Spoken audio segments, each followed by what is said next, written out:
El síndrome de ovario poliquístico es una condición hormonal común que afecta a las mujeres en la edad reproductiva. Según la OMS, afecta entre el 8% y el 13% de las mujeres de edad reproductiva a nivel mundial. Hasta el 70% de los casos de síndrome de ovario poliquístico no están diagnosticados. Es una de las principales causas de infertilidad en mujeres.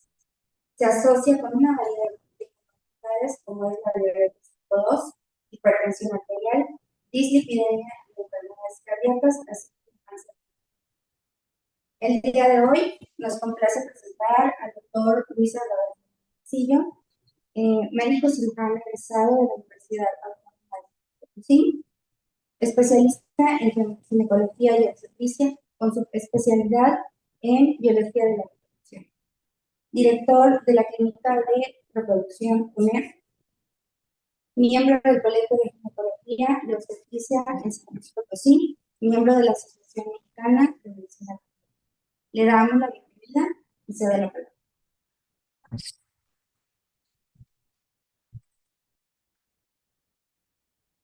Pues muy buenas noches, doctora Becerra, un placer haber recibido la invitación por parte suya.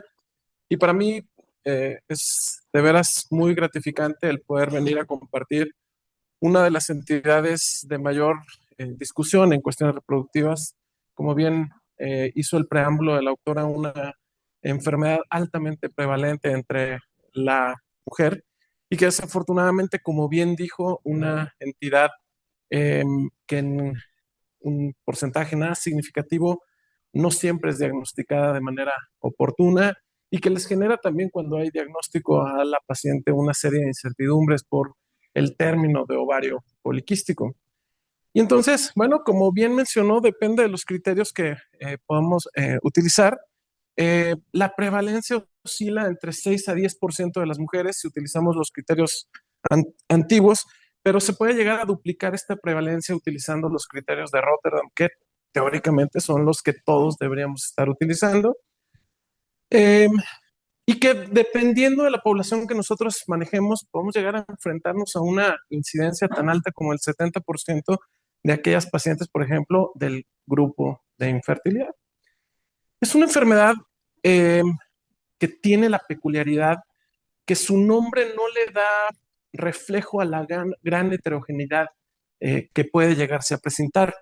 Se puede presentar de muy distintas manifestaciones clínicas, no nada más interindividuo, interpaciente, sino que también la paciente, de acuerdo a sus condiciones ambientales o de sus modificaciones en el estilo de vida, puede tener un curso de su enfermedad y una manifestación de la enfermedad muy, muy diferente durante lo que es su vida reproductiva.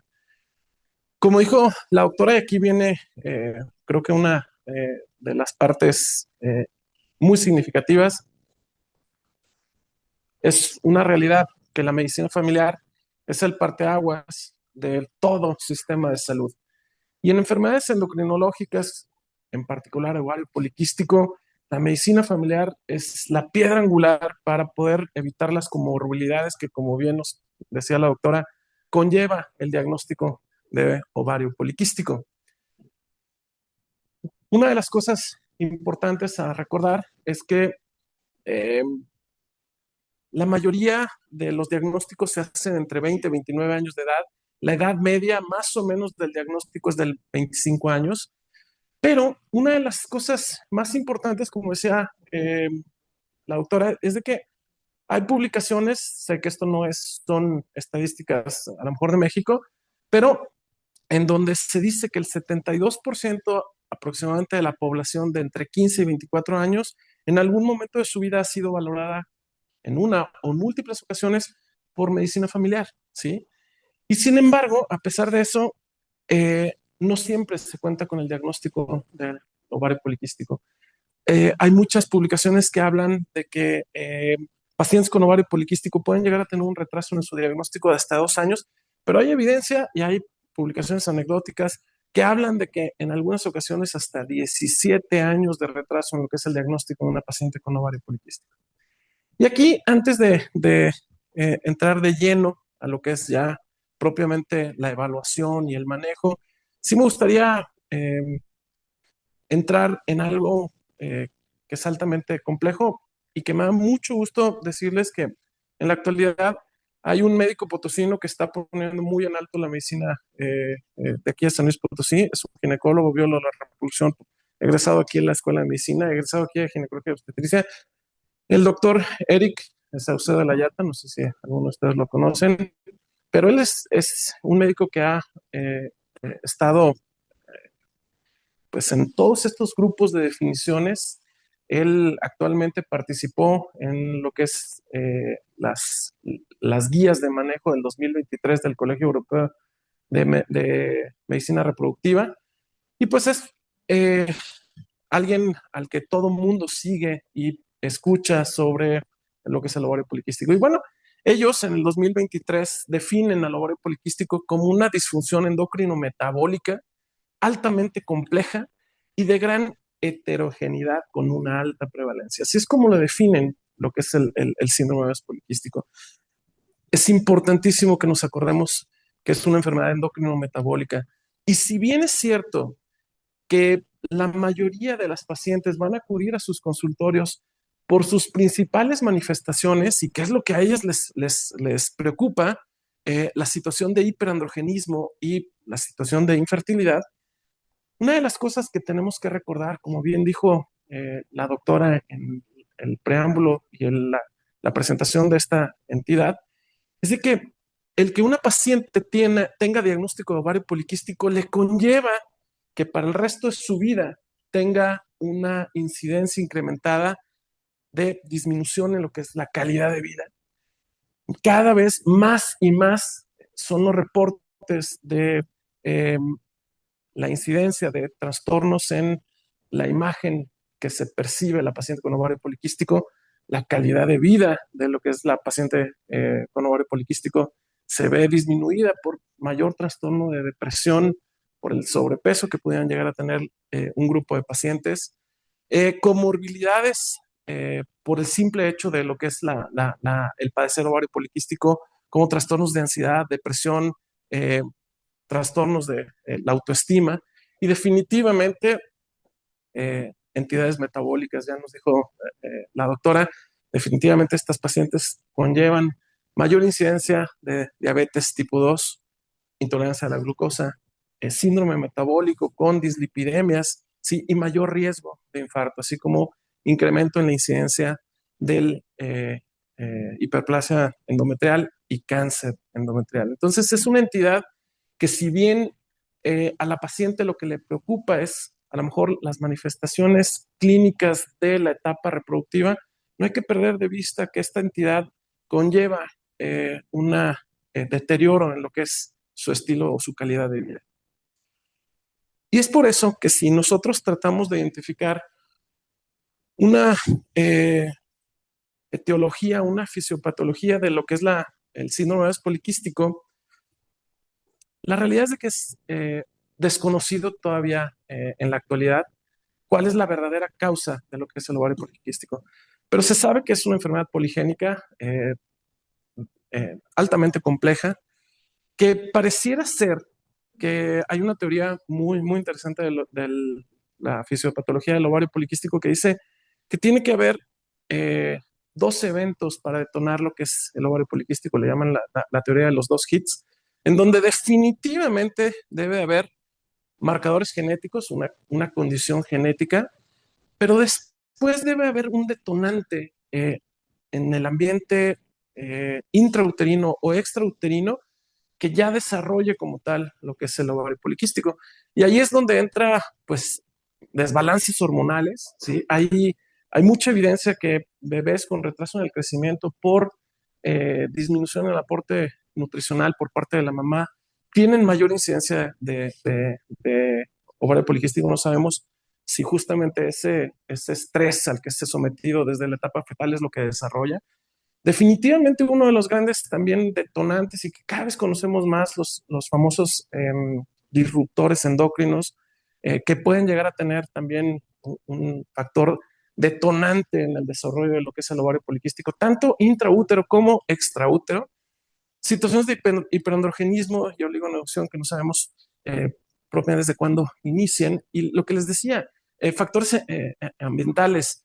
No sabemos también si la obesidad como tal es lo que detona o la obesidad es el resultado de ya propiamente lo que es la situación de lo que es el ovario poliquístico. Pero lo que es un hecho es de que el ovario poliquístico no es una entidad nueva, ¿sí? El ovario poliquístico está descrito desde Hipócrates, el padre de la medicina, hacía descripciones de mujeres que muy probablemente eran condiciones de ovario poliquístico.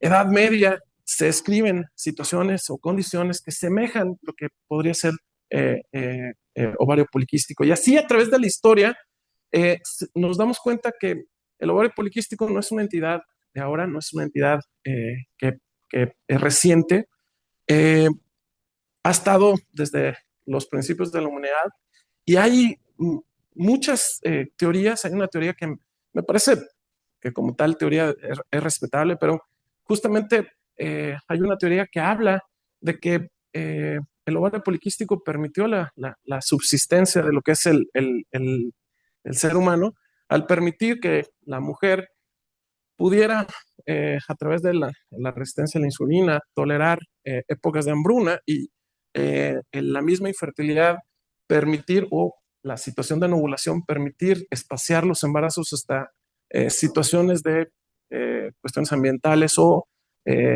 alimentarias de mejores condiciones para la mujer y que de esa manera pudieran eh, tener mejores resultados obstétricos las mujeres.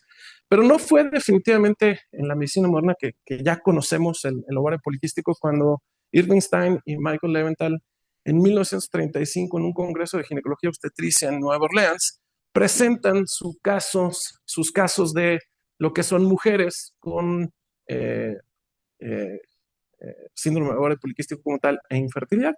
A partir de ahí se da el boom de lo que es la descripción de distintos colegios de lo que son el posible diagnóstico de ovario poliquístico. Y a partir de ahí es de que durante muchos años incluso se le denominó al ovario poliquístico como el síndrome de Steiner-Leventhal para posteriormente ya llevar el nombre de ovario poliquístico, que como les decía, a veces el hablar solamente o centrarnos de poliquistosis ovárica nos hace minimizar todo lo metabólico que hay detrás de lo que es la paciente con el ovario poliquístico. Dentro de lo que es la fisiopatología principal, bueno, sabemos que de manera natural los pulsos de GnRH son predominantemente para la generación de la FSH, que la FSH va a ocasionar que en las células de granulosa haya una aromatización de los andrógenos producidos por la teca hacia lo que es el estradiol.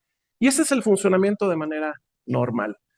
En las pacientes con ovario poliquístico hay una disfunción de la secreción en lo que son los pulsos de la GnRH, interfiriendo con el ciclo normal de la secreción de FSH, habiendo más producción de lo que es LH, habiendo más producción androgénica por parte de la célula de la teca y como no hay aromatización, no hay tantos estrógenos circulantes, hay más andrógenos circulantes en este tipo de pacientes. Y si nos vamos más allá, el ovario poliquístico es aún más complejo porque a nivel cerebral, pues eso es lo que vemos, hay mayor secreción de LH. Esa secreción de LH va a afectar a nivel hepático en la generación, en la disminución, en la secreción de la hormona transportadora de las hormonas sexuales, provocando que haya más testosterona libre para actuar a nivel sistémico, mayor producción por parte de las glándulas suprarrenales de andrógenos y definitivamente también uno de los condiciones inherentes también al ovario poliquístico, lo que es la resistencia a la insulina, que cada vez más juega un papel crucial que no hemos podido determinar si es la resistencia a la insulina, lo que detona también toda la alteración a nivel hipotalámica de la funcionalidad de los pulsos de GNRH, o es la situación de los pulsos de GNRH lo que detona lo que es propiamente el hiperinsulinismo que tienen este tipo de pacientes.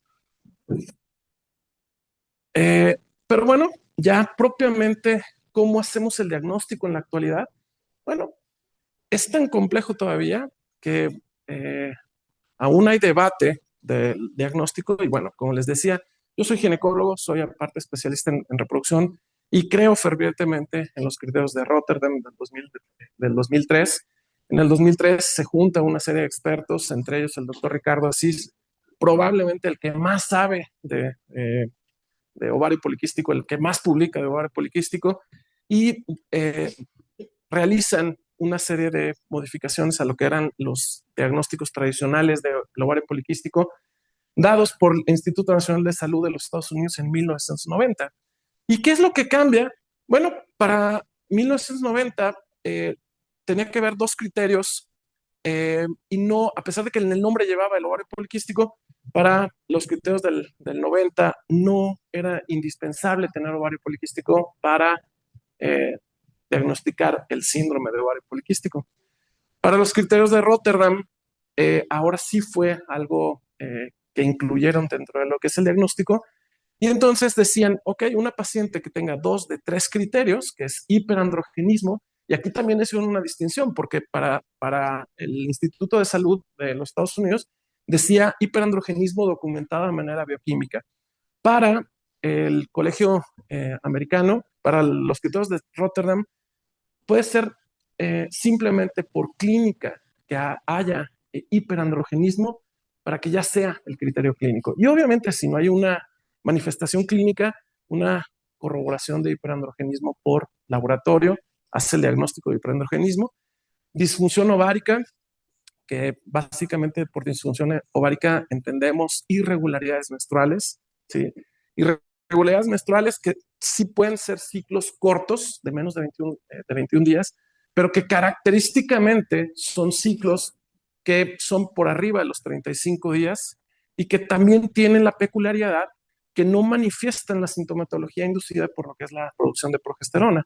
Son sangrados que normalmente no vienen precedidos de sintomatología, ¿sí? Son pacientes que no pueden predecir cuándo van a tener su ciclo menstrual porque no hay un aviso de mastalgia, no hay un aviso de dolor lumbar, dolor en piernas, cefalea, como muchas otras pacientes llegan a tener por el efecto progestacional previo a lo que es el sangrado menstrual. Entonces son esas pacientes que están muy contentas porque pueden pasar 6 meses, 8 meses, 10 meses de que no presentan sangrado menstrual y obviamente pues para ellas no ven la problemática de que no se recambie ese tejido endometrial. Y que si a eso le agregamos que tienen un factor de crecimiento tan importante como la insulina, esas pacientes a lo mejor en su etapa fértil, entre 20, 30, 35 años, muy probablemente no va a pasar a mayores, muy probablemente, aunque ya cada vez nos enfrentamos más a pacientes jóvenes de 30, 32 años que en los protocolos de infertilidad que hacemos biopsias dirigidas de endometrio para iniciar protocolos de fertilización in vitro, nos damos cuenta que tienen ya focos de carcinoma endometrial en etapa temprana, pero carcinoma endometrial. Entonces, es un hecho que la resistencia a la insulina, que es un factor de crecimiento aunado a estos efectos de que no se descama el endometrio, tienen mayor predisposición de hiperplasias y situaciones de cáncer endometrial. Entonces, por muy a gusto que están, sí tienen que darle importancia a lo que es la disfunción ovárica. Y finalmente, lo que vino realmente a ser la cereza del pastel y la cuestión que hizo gran controversia es la morfología poliquística del ovario. Y ahorita ya vamos a ver esa situación. Fue tal pues, la controversia que surgió con estos diagnósticos que un grupo de médicos, en particular los endocrinólogos, crearon su propia sociedad, le denominaron la Sociedad de los Excesos de Andrógenos en el 2006 y hacen sus propios criterios para lo que es el diagnóstico de ovario poliquístico, en donde ellos dicen, ¿saben qué? A pesar de que en el nombre lleva ovario poliquístico, no tiene que tener ovario poliquístico. El ovario poliquístico tiene que ser una entidad exclusiva hiperandrogénica, de hecho ellos le llaman anovulación hiperandrogénica, en donde hay una disfunción ovárica definitivamente, hiperandrogenismo, pero a ellos no les interesa si la paciente tiene ovario poliquístico o no tiene ovario poliquístico. Y ahorita les voy a decir dónde viene esa situación. Pero bueno, una de las grandes situaciones que nos empezamos a enfrentar, que es de la situación que quiero recordar, es que sí es cierto que viene a hacer mucho ruido el que tenga que tener un diagnóstico de ovario poliquístico. Y la realidad es de que no debe hacer tanto ruido, porque si nosotros tenemos una paciente que tiene una situación de hiperandrogenismo clínico de laboratorio y tiene situación de ovario poliquístico, debe ser catalogada como una paciente con ovario poliquístico.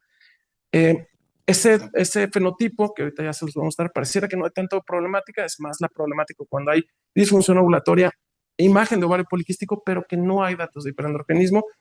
Ese es el fenotipo que más conflicto tiene.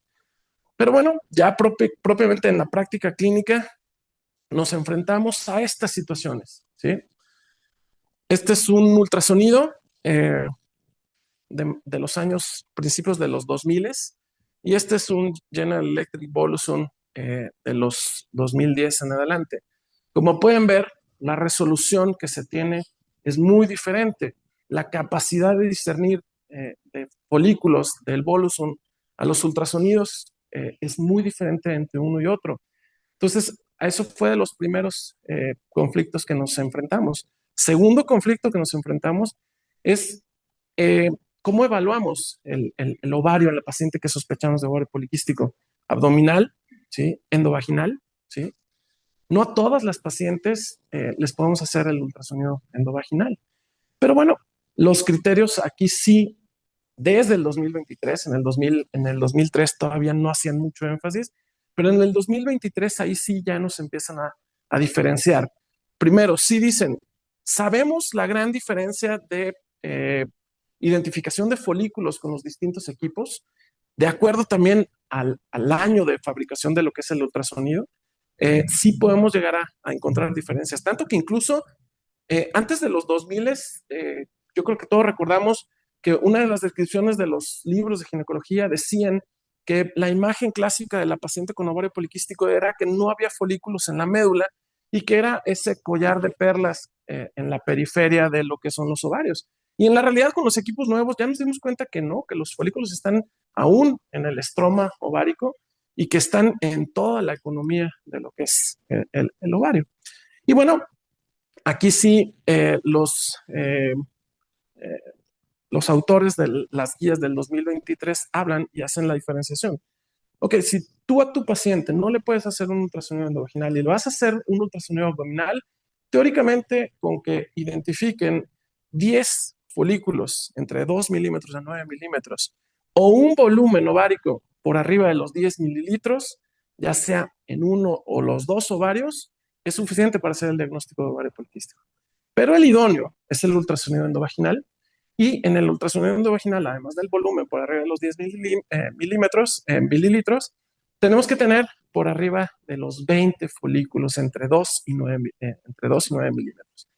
En teoría, esos son los criterios que tenemos que aceptar como de ovario poliquístico. Pero eso sí, y el mismo doctor Saucedo nos los dice, una paciente que tiene hiperandrogenismo y le hacen un ultrasonido, ya sea abdominal o vaginal, y tiene 17 folículos, por favor, no eviten el diagnóstico de ovario poliquístico porque es meramente a lo mejor hasta cómo movieron el transductor.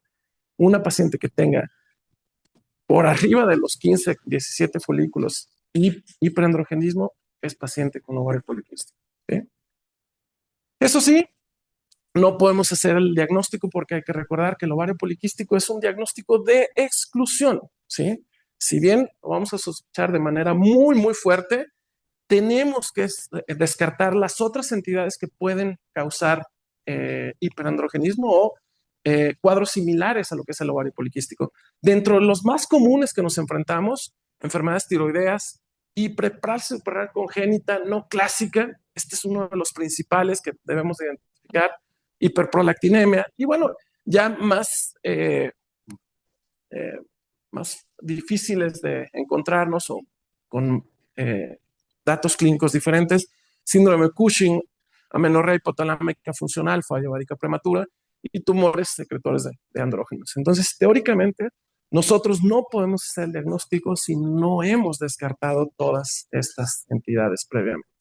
Y bueno, ya nada más para concluir el tema del diagnóstico, lo que vino a ser la gran polémica es de que, bueno, de acuerdo a los criterios del 1990, que eso ya ni deberíamos hablarlos, una paciente que tenía disfunción hiperandrogenismo o hirsutismo, hiperandrogenemia o hirsutismo y ovario poliquístico, para todos no había duda de que es una paciente con ovario poliquístico. Una paciente con un fenotipo en donde hay disfunción ovulatoria, hiperandrogenismo, pero que no hay dato de ovario poliquístico, lo mismo, no hay duda que para todos los colegios o para todas las definiciones es ovario poliquístico. Y aquí vienen los fenotipos que son controversiales. Aquellas pacientes que no tienen disfunción ovulatoria son pacientes que están teniendo ciclos regulares, pero que tienen datos de hirsutismo, hiperandrogenemia y datos de ovario poliquístico, son pacientes con ovario poliquístico, tanto para los criterios de Rotterdam como para las pacientes con la sociedad de exceso de andrógenos. Pero los que los que generan mucho conflicto, ¿sí?, son aquellos pacientes con disfunción ovulatoria sin datos de hiperandrogenemia o hirsutismo y solo imagen ultrasonográfica de ovario poliquístico. Estos, de acuerdo a los criterios de Rotterdam, sí son pacientes con ovario poliquístico, de acuerdo a ciertos endocrinólogos o cierto grupo, no son pacientes con ovario poliquístico. Pero bueno, ya habiendo hecho el diagnóstico, ¿qué es lo que tenemos que hacer? Y aquí es donde el médico familiar juega un papel importante. Pues lo primero, antes de prescribir ya sea un medicamento o una terapéutica como tal, tenemos que acordarnos de que primero tenemos que disminuir los síntomas por lo que acudió, lo que es la paciente. A lo mejor la paciente, como les decía, fue con ustedes porque está muy inquieta, porque tiene acné, ¿sí? Pero ustedes están más preocupados porque tiene dislipidemia. A lo mejor no le dan el tratamiento que ella busca. No es que esté mal, pero muy raramente esa paciente va a abandonar su tratamiento porque no va a haber reflejado lo que ella llegó con ustedes buscando en su tratamiento. Por mucho que ustedes a lo mejor vieron más allá y dijeron, voy a prevenir que esta paciente no vaya a tener un riesgo cardiovascular. Definitivamente centrarnos en lo que es el manejo metabólico de la paciente, prevención del cáncer, y en aquellas pacientes que tienen problemas de reproducción y que buscan el embarazo, inductores de ovulación. Y como todo en medicina, ¿sí?, el manejo principal de la paciente con ovario poliquístico no son los medicamentos, ¿sí? Primero es la educación, ¿sí? Posteriormente son las modificaciones en el estilo de vida. Es innegable que la paciente con modificaciones en su estilo de vida va a tener una importante mejoría tanto en su sintomatología como en su calidad de vida. Pero desafortunadamente es más difícil, como ahorita ya vamos a ver. Creo que todos nos enfrentamos a este tipo de pacientes que son sumamente difíciles. Y finalmente, la terapia farmacológica, que como médicos familiares tienen que estar habituados en los tratamientos de primera línea del ovario poliquístico. En la etapa inicial, no olviden de hacer factores de promoción de la salud, educar a la paciente. En este rubro de la educación de la paciente es muy importante como hay las pacientes que no entienden, tienen una condición que les hablan de quistes, que para la mayoría de la paciente cuando les hablan de quistes son entidades que tienen que ser corregidas quirúrgicamente, ¿sí?, que las tienen que operar. No alcanzan a comprender cómo el tener ovario poliquístico les hace que tenga cuestiones de acné o que tengan alopecia andrógena. Entonces, es muy importante lo que es la educación a la paciente, tratarles de dar todas las herramientas que podamos. Yo les voy a ofrecer algunas que me parecen fabulosas para poder educar a sus pacientes con problemas de ovario poliquístico. El apoyo emocional, les vuelvo a recordar, publicaciones que hablan del impacto emocional que tiene el ovario poliquístico y cómo pacientes con ovario poliquístico tienen calidad de vida muy por debajo de lo que para el poliquístico. Y brindar una consejería orientada a lo que también a lo mejor sus creencias o sus condiciones tenga este tipo de pacientes. He tenido muchos pacientes que ahorita ahorita los vamos a platicar de la metformina y el inositol, y que la metformina les va mal y no quieren usarlo, no quieren usar hormonas por cuestiones de educación, ya sea que sean ciertas o no sean ciertas, pero bueno, terapéuticas como los inositoles pueden llegar a ser una herramienta que les va a satisfacer a ellas las creencias o las necesidades que ellas buscan de nosotros. Una de las herramientas que yo les recomiendo es este. Desafortunadamente no hay en español, pero es una página de internet enfocada en la paciente, no tanto en el médico, que responde a la gran mayoría de las preguntas que tiene la paciente con ovario poliquístico. Entonces se las recomiendo ampliamente. Y en español, definitivamente, nada más que no lo pude poner en pantalla, pero el programa que está haciendo el doctor Eric Saucedo está increíble. Su página se llama Proyecto SOP y de verdad es una de las páginas que más contenido en español llega a tener. Él incluso tiene un libro.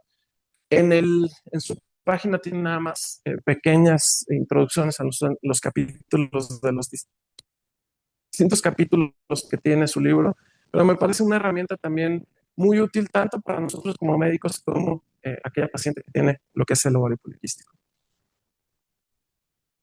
Y bueno, llegamos finalmente a la piedra angular del tratamiento con la paciente con ovario poliquístico. Y aquí no hay que olvidar, hablamos de que la presentación del ovario poliquístico tiene una gran forma de presentación, es altamente heterogénea.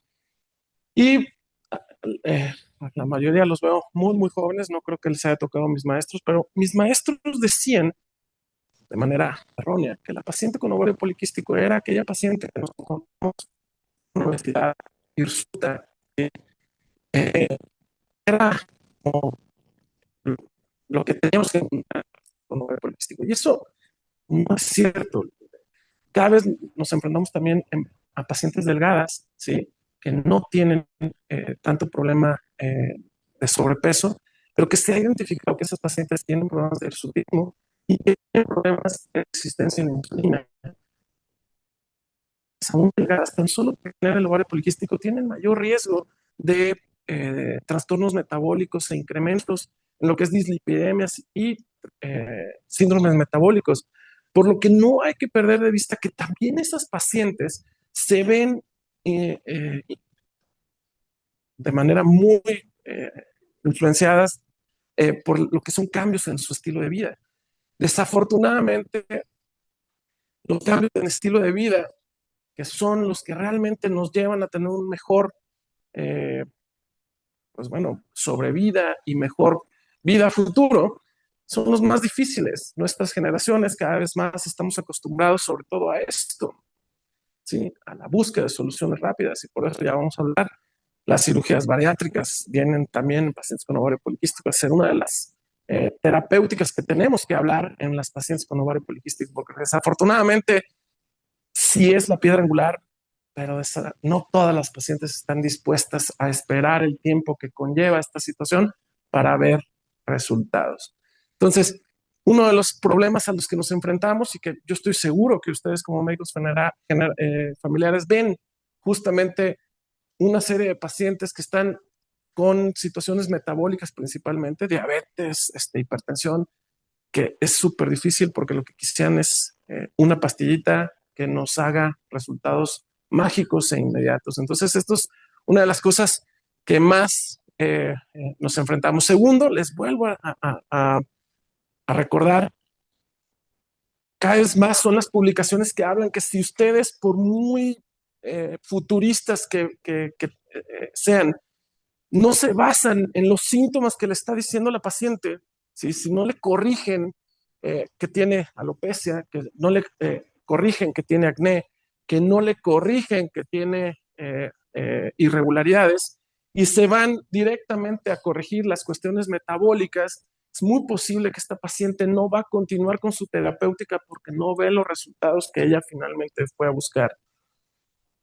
También desafortunadamente los desafíos de la asequibilidad, y aquí entra una de las grandes situaciones que tenemos con los inositoles. Los inositoles, no estoy diciendo que sean malos, ¿sí? Creo que ahorita hay un boom y que le están haciendo ver como que es la panacea para el ovario poliquístico. El tiempo nos va a ir diciendo realmente cuál es el papel de los inositoles, pero un tratamiento de inositol no es asequible para todas las pacientes, por mucho que nosotros digamos, ay, bueno, no le estoy dando una terapéutica que le da tantos efectos gastrointestinales como lo que es la metformina, pero le estoy dando un inositol. Pues sí, pero una terapéutica con inositol al mes, más o menos la paciente se está gastando entre 1,000 a 1,200 pesos de acuerdo al inositol que ustedes usen, que pues, de acuerdo a nuestra población, no todas las poblaciones o todas las pacientes van a ser realmente asequibles a ese tipo de tratamientos. Y finalmente, una de las cosas que más nos enfrentamos en lo que es la paciente con ovario poliquístico es de que debido a su trastorno en su autoestima, de acuerdo a su imagen corporal, los problemas de motivación de la paciente son extraordinariamente complejos, tanto que como parte del manejo multidisciplinario de la paciente con ovario poliquístico debe estar el médico familiar, el ginecólogo y definitivamente un psicólogo, un psiquiatra como parte del manejo de lo que es la paciente con ovario poliquístico. Y que dentro de lo que son los estilos de vida, una de las cosas o de las estrategias que más ha resultado, ¿sí? Son las estrategias que utilizan las metas SMART. Y aquí no la pude como tal traducir, porque si no, no queda el epónimo. Pero básicamente las estrategias SMART es de que tiene que ser una meta específica, que la paciente la pueda medir y de esa manera darse cuenta de los cambios que está teniendo, alcanzable, realista y que esté dentro del tiempo que la paciente a lo mejor pueda tolerar o aceptar. ¿Sí? Entonces, a mí me parece que el que nosotros empezamos con metas SMART es extraordinariamente útil para la paciente con ovario poliquístico. Si no, nosotros no nos planteamos metas específicas y sobre todo medibles, muy probablemente su paciente va a desistir en el camino de la paciente del ovario poliquístico. Y repetir, no olvidarnos, ¿sí?, del impacto que tiene el ovario poliquístico en el ámbito emocional de las pacientes. Es una realidad que hay mayor ansiedad, mayor depresión, una calidad de vida disminuida en comparación con pacientes sin ovario poliquístico, tiene trastornos alimentarios y una imagen corporal deteriorada, este tipo de pacientes. Entonces, centrarnos en ellos. Tanto que existen diversas escalas, las pueden encontrar, de hecho, en esa de la página de Ask PCOS, viene estas múltiples escalas de calidad de vida.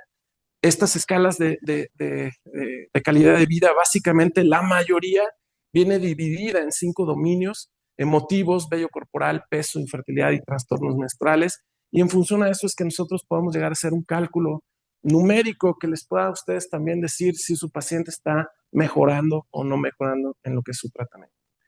Y ya sí tenemos que llegar a lo que es el tratamiento médico. Los tratamientos de primera línea del ovario poliquístico, los anticonceptivos, la metformina y los antiandrógenos.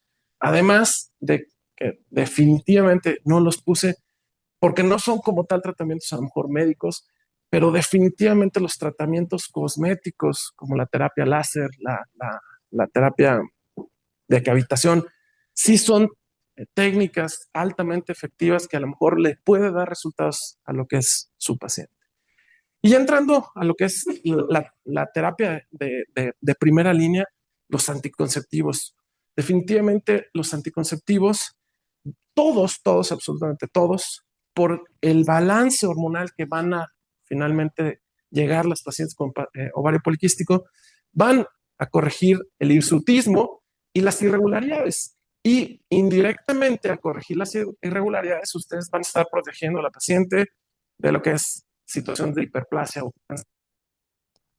Cuando van a elegir su anticonceptivo, aquí sí es muy importante. Para hirsutismo, no hay ninguna diferencia de utilizar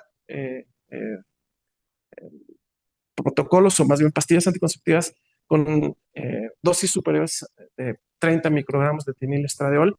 No hay ningún efecto para lo que es el hirsutismo. Pero eso sí, si no usan el anticonceptivo, la dosis correcta, es posible que se van a enfrentar a situaciones de manchados o síntomas asociados a su combinación, tan solo porque la mayoría de las pacientes con ovario poliquístico a lo mejor no son candidatas a las de 20 microgramos porque les va a hacer absolutamente nada. Tanto que como segunda línea, ¿sí? Es la utilización de 35 microgramos de etinilestradiol y acetato de ciprotenona, que por cierto, esta combinación de nombre comercial Diane o Mileva 35 desapareció de Europa. En un inicio yo no sabía por qué, pero investigando fue porque el acetato de ciprotenona se ha asociado con incrementos con lo que es meningiomas. Pero dentro de las publicaciones, los meningiomas no aparecen sino cuando hacen dosis por arriba de los 10 miligramos de acetato ciproterona, cosa que el Diane y el Mileva tienen, si me acuerdo, son 2 miligramos de acetato de ciproterona. Entonces, pues no sé por qué la retiraron del mercado, pero ya no encuentran esta combinación en lo que es España como tal. Y bueno, si bien es cierto que todos a la larga van a equilibrar desde el punto de vista hormonal a su paciente y es posible que van a tener beneficios, sí es cierto que si ustedes no conocen su progestina, ¿sí? Y utilizan progestinas derivadas de lo que es la 19-NOR, de manera inicial pueden inducir de manera transitoria un incremento en la sintomatología androgénica y ese paciente muy probablemente va a estar molesta con ustedes porque de manera transitoria le van a incrementar la sintomatología de hirsutismo, acné o alguna situación de esa. Entonces, cuando evalúen o cuál es la combinación que van a utilizar, si bien a la larga todos van a dar resultados, yo les sugiero que siempre busquen una progestina que no venga la 19-NOR. Una de las más utilizadas es la derivada de la espironolactona, la drosperinona. Es altamente utilizada, es muy buen antiandrógeno y es una de las combinaciones más utilizadas en pacientes con ovario poliquístico. La metformina también por aquellos del 2010, no, 2000, sí, 10. La metformina fue lo que ahorita es el inositol, metformina para todos. Y bueno, sí es cierto que tiene muchas ventajas. La metformina en pacientes con índices de masa corporal por arriba de 25 nos ayudan a alcanzar objetivos de disminución de lo que es el peso. Entonces viene también a ayudar o coadyuvar para alcanzar nuestros cambios en nuestro estilo de vida, mejorar la imagen corporal de lo que es la paciente, pero recordar que la dosis útil de la metformina normalmente es de 1.5 gramos al día de metformina y la dosis top en el adulto debería ser de 2.5 gramos, máximo de 2 gramos. Entonces sí es cierto que la metformina a estas dosis ocasiona muchos efectos colaterales que no todas las pacientes se lo van a tolerar. ¿Sí? Los antiandrógenos, la espironolactona en dosis de 20 a 100 miligramos al día es el antiandrogénico que menos efectos colaterales se van a enfrentar. ¿Sí? Sí se usa el acetato de ciproterona, pero lo que les decía, cuando lo usan por arriba de los 10 miligramos, pueden llegar a enfrentarse a mayor incidencia de meningiomas, ¿sí? Por lo que cuidado con la dosis de ciproterona que llegan a utilizar. Y de manera poco frecuente por sus efectos hepatotóxicos, la finasterida, la flutamida y la bicalutamida también se llegan a utilizar. En aquellas pacientes que tienen deseo de fertilidad, los inductores de ovulación, el tradicional citrato de clomifeno, que ya desde las últimas líneas del 2023 se habla de que no es el de primera línea. Siempre de los siempre el letrozol es el de primera línea. Anteriormente se decía que nada más en aquellas pacientes con índices de masa corporal para arriba de 20, pero la realidad es de que no, el de primera línea es el letrozol. Pero volvemos a lo mismo, ¿sí? La asequibilidad que puede llegar a tener. Muchas pacientes o muchos médicos me dicen, sí, bueno, pero si después le haces un tratamiento de tanta complejidad, no es nada a comparación de lo que es el costo del letrozol. Bueno, ahí sí estoy totalmente de acuerdo, pero no es lo mismo que inicien el citrato de clomifeno, que no es malo, que da resultados y que a la paciente no le va a costar más de probablemente 250, 300 pesos, a que utilicen letrozol, que le va a salir 3,000, 3,500 pesos el tratamiento. Entonces, también eso es parte importante que ustedes tienen que mediar cuando se están enfrentando a la paciente con ovario poliquístico. Y como les pongo aquí, aún en investigación, no porque no sean útiles, no porque no haya evidencia de que tienen cabida en lo que es el ovario poliquístico, pero que a lo mejor, y en particular el inositol, ¿sí? No es tampoco como creíamos en su momento de ovario poliquístico, y el inositol le va a resolver el ovario poliquístico. La realidad es que no. Sí se usa definitivamente y tiene su cabida en lo que es el ovario poliquístico, sí, pero no como ahorita lo estamos utilizando. Definitivamente agonistas de receptores de lo que es el péptido similar glucagón, el orlistat, y definitivamente cirugía bariátrica cada vez más ha demostrado su beneficio no nada más en lo que es pacientes con ovario poliquístico, sino en riesgos cardiovasculares, riesgos metabólicos, etcétera, etcétera, etcétera. Por lo que ya a manera de conclusión, ¿sí? Cuando se enfrenten a pacientes con ovario poliquístico, hay que recordar un enfoque integral para lo que es el ovario poliquístico, nunca olvidando las necesidades individuales, las características personales. Hay que considerar sus características físicas y psicológicas de este tipo de pacientes para que puedan tener realmente resultados en lo que es su terapéutica. Los efectos hormonales que van a inducir con sus tratamientos, aspectos reproductivos en aquella paciente que los esté buscando porque quiere el embarazo, aspectos metabólicos y definitivamente respetar siempre sus creencias y sus preferencias. Me ha tocado muchas pacientes que no quieren usar pastillas anticonceptivas por distintas o mil mitos, en algunas ocasiones verdaderos y otras veces infundados. Entonces, pues respetar ese tipo de valores para que su paciente, uno esté cómodo con ustedes y a lo mejor vea resultados de manera más eficiente. Recordarles que, como muchas otras enfermedades, cada vez más son los meses de la concientización de lo que es la enfermedad. Pues el ovario poliquístico no se salva. Septiembre es el mes de la concientización del ovario poliquístico y hay muchos programas o muchas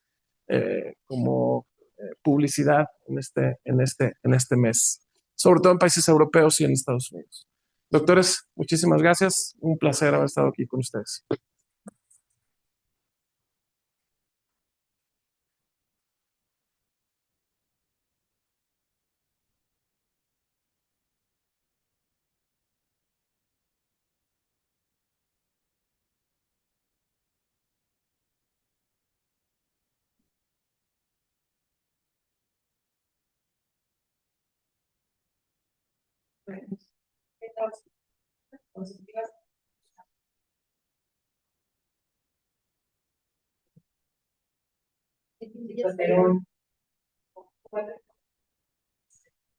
Sí, la drosperinona a mí como progestina es dentro de la que en ovario poliquístico la que más creo que tenga impacto. Desafortunadamente la drosperinona luego se ha visto que tiene cierto impacto en líbido, pero tiene muy buen eh, como inicio para los efectos secundarios que ellas buscan. Entonces, drosperinona se me hace extraordinario. El Dinogest también es un extraordinario antiandrógeno sin efectos indeseados y muy bien tolerado. Entonces, probablemente esas dos progestinas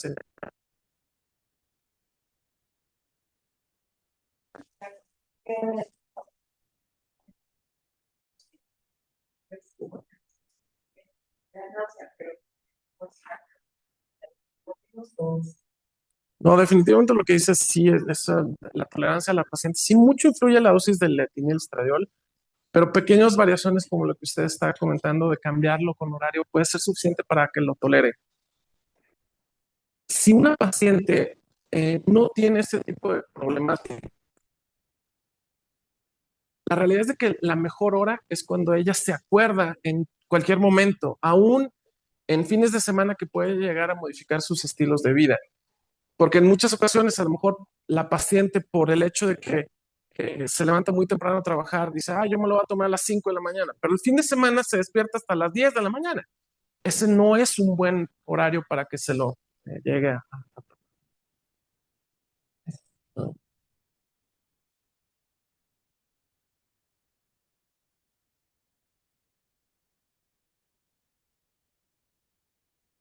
La paciente como está siendo tratada, cada cual. Es que el ultrasonido, una vez que ya tienes el diagnóstico, no tienen mayor cuestión. Más bien lo que te debe preocupar es las cuestiones metabólicas del paciente. Y bueno, si a lo que te referías no tanto era para el ovario poliquístico, sino para el endometrio, recuerda que cuando ya la tienes en una pastilla anticonceptiva, un tratamiento, tu endometrio ya no va a tener alguna problemática. Que nos preocupe la paciente que a lo mejor no te aceptó el estar recambiando de manera cíclica el endometrio. Es así, bueno, darle seguimiento, sobre todo después de los 30 años, de manera por lo menos semestral, el estar viendo que tu endometrio no esté excesivamente grueso.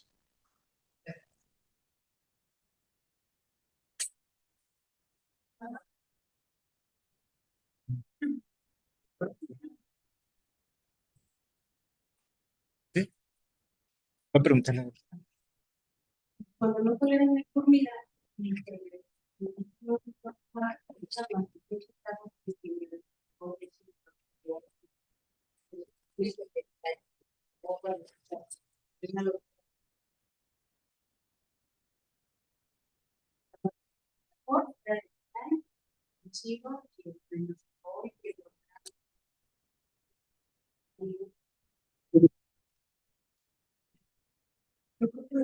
Efectivamente, mínimo 2 gramos o 2 gramos de melostrol o como lo que fue el pionero, estrategias para dar menos disponibilidad de lo que es el mioinositol como lo que es la lactoalbúmina.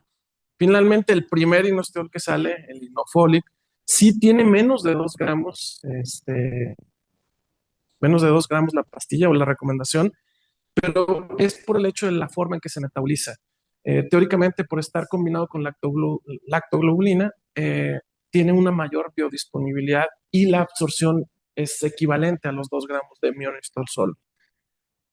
Por eso también sí me he enfrentado en situaciones de que sobre todo nutriólogos les dicen, ok, si vas a usar Inofolic, usa 4 pastillas de Inofolic. No, hombre, de por sí caro, y con 4 pastillas, no, yo creo que la paciente no se lo va a alcanzar. Entonces, la realidad es de que, como muchas cuestiones, por lo menos los que hay en el mercado, todos tienen un riguroso control de calidad. Yo creo que todos son buenos, todos tienen 2 gramos de mioinositol, menos el Inofolic porque tiene la lactoalbúmina. Y ahorita el tema del quiroinositol, lo mismo, quien vende pan frío, ¿verdad? No, no tiene una ventaja sobre lo que es el puro mioinositol, pero empieza a haber publicaciones que también, de acuerdo a la eh, se me fue, como la diferencia entre mio y quiroinositol, puede llegar a tener utilidad. Pero la realidad es de que con que ustedes administren 2 gramos de mioinositol solo o 1.2 con lactoalbúmina es más que suficiente.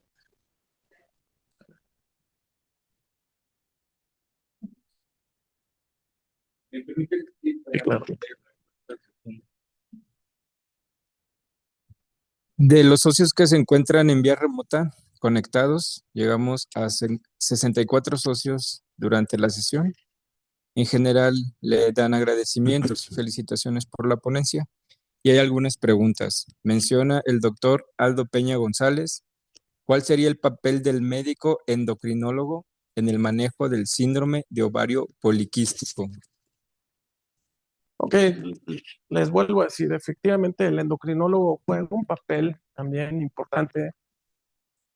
Definitivamente el endocrinólogo pues es el que conoce más todo lo que es el sistema hormonal general, pero aquí sí, bueno, entrando también al mismo de que quien vende pan frío, definitivamente los duelos de reproducción conocemos de manera más específica y de manera más a profundidad lo que es el sistema reproductor de la mujer. Entonces, para mí, por mucho, los que deberíamos estar manejando la paciente con ovario poliquístico es el médico familiar, el nutricionista, el ginecólogo y el psicólogo. El endocrinólogo no me parece que, por lo menos para el ovario poliquístico, no. Ok. Muchas gracias, doctor. Menciona la doctora Susana Jiménez Castro. ¿Es necesario algún manejo desde la infancia y la adolescencia? Híjole, qué pregunta tan buena y tan difícil. La realidad es que de manera, eh, de manera eh, eh, eh, voluntaria no puse la cuestión de la adolescencia porque es otro tema. Pero sí existen criterios diagnósticos de ovario poliquístico en la adolescencia. Hay que recordar que en la adolescencia, uno, entre que está el tiempo de maduración del eje, ¿sí? Hay disfunción ovulatoria, entre que también de manera natural hay acné, hay hirsutismo, bueno, hay acné sobre todo, de manera transicional. La paciente con ovario poliquístico en adolescencia, es difícil que podamos hacer el diagnóstico. Lo que les puedo recomendar es que la respuesta es sí. En infancia no, porque ahí sí, para que no sabemos quién va a ser ovario poliquístico o no, pero en adolescencia sí.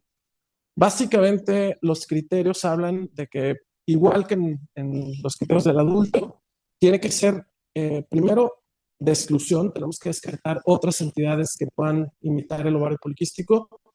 Segundo, eh, que tiene que estar de acuerdo a la edad cronológica de sus menstruaciones. Hay que recordar que normalmente, por muy tardado que se presente la paciente con ovario poliquístico, tiene que madurar su eje en un promedio de 2 años de que empieza la menarca. Pero ahí hay otros temas y por eso les digo que es complejo, porque también la paciente con ovario poliquístico empieza con menarcas más tardías y también a esa paciente la tenemos que vigilar porque el riesgo de ovario poliquístico es muy alto. En ellas, en particular, lo que es la morfología de ovario poliquístico no está, uno, por la edad, dos, porque normalmente hacemos ultrasonidos abdominales y tres, porque tan solo por la edad la mayoría de los pacientes tienen poliquistosis.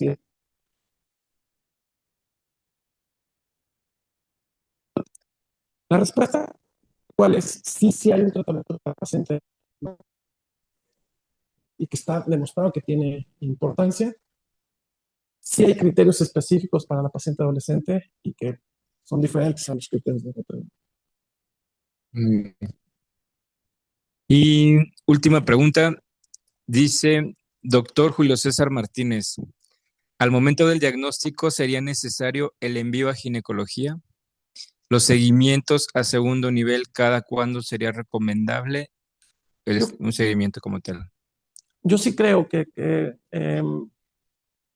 la respuesta está en función a cómo va tu paciente. Y ustedes como médicos familiares se pueden estar dando cuenta que a lo mejor la terapéutica no está funcionando o que de repente se está saliendo de control por el síndrome metabólico, la resistencia a la insulina que pueda llegar a tener ese paciente y que ya le intentamos la metformina y definitivamente no la toleró. Ahí es donde a lo mejor puede entrar el endocrinólogo.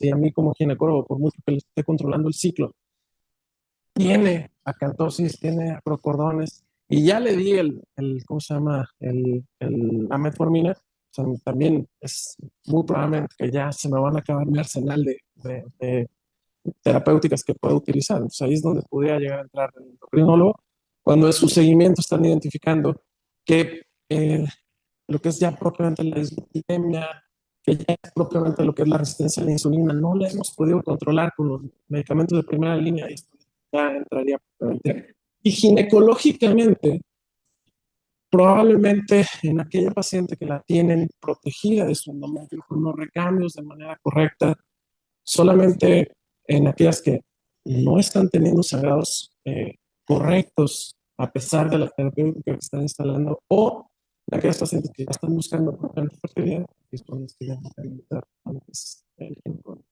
Ok. Muchas gracias.